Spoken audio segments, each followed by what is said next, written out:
those cultures that merge the Boers who invaded South Africa and brought the Malaysian Lotion, and then the Africans were displaced from their own spaces. So at the end of the day, they have to live together. Some were cooking, some were working the gardens, and by cooking the Malaysian Loche, they introduced the spices.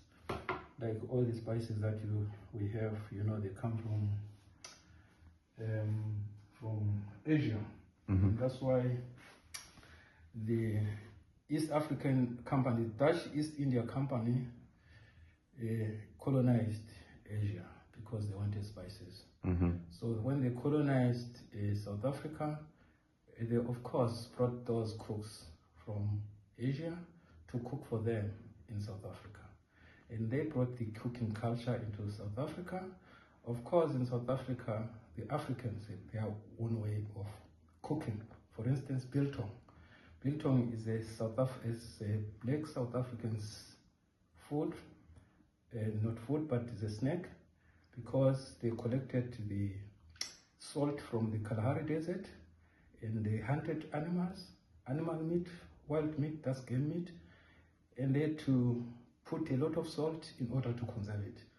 But then the Dutch people, they came, they started commercializing Biltong. Mm-hmm. That's why we have Biltong Burger. It's a 100% African company. That's the hook. That's the business hook. Biltong is 100% African. There is nothing in Biltong that is un-African. It's an African snack. Mm-hmm. They are the ones, the Africans, who started processing meat.